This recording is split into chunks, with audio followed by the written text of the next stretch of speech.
automotive YouTuber in New England can be pretty tricky in the winter because everyone's putting their sports cars away. But last year when I started getting more serious about YouTube, I took my camera everywhere. Which meant that even in impromptu random drives, the camera was rolling. A lot of these shoots didn't make it to YouTube because they weren't proper reviews, but I just stumbled across this one of a Lotus Elise that I think you'll like. It was actually filmed the day before Maddox, David, and I embarked on our cross-country journey in that $1,400 Miata. Maddox is sitting shotgun and filming. So we are in my first drive of the Lotus Elise.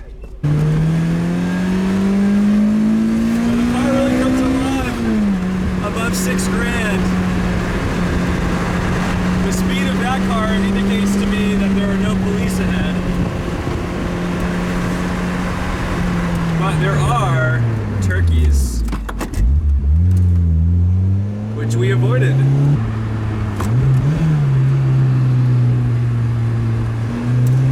And away we go. Over 6,000, now we've got some power.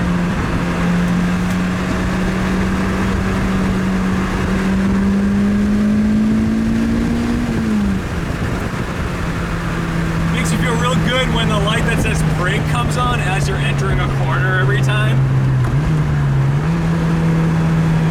This is like the lawnmower of cars, you know? It's a car. It is a car in its purest sense.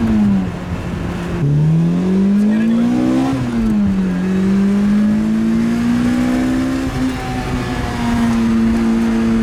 Oh man, the front axle is so communicative.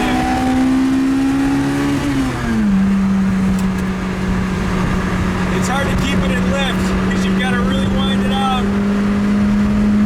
Just watch where you're going and feed that throttle. Man, this thing is a blast to drive.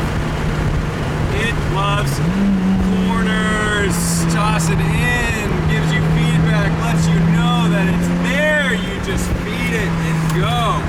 Rolling in, steady state, all four wheels gripping, back into the transition, small enough that it doesn't really care about the weight transfer.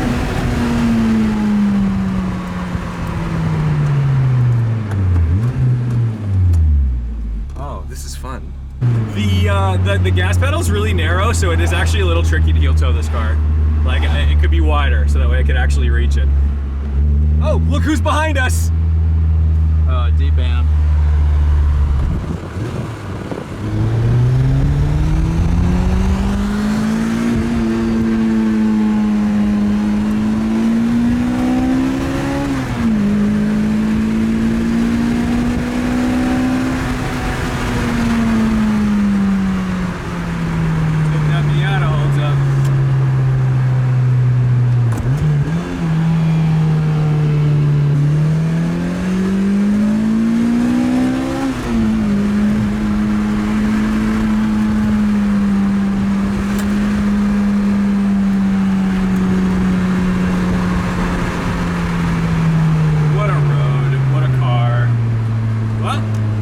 Lotus is as raw an experience as you can get. Because this engine is just this Toyota 4-banger, it doesn't exactly have the emotional connection that, say, maybe a Cayman does, but tactility, I mean, I'd be hard-pressed to crash this car unless I really meant to, because you can feel everything through it. You could just like feed it until it decides it's not happy. It rotates about the center of the car, and once you kind of get used to like the lack of visibility, I think it's pretty fun. That is a short take of the Lotus Elise.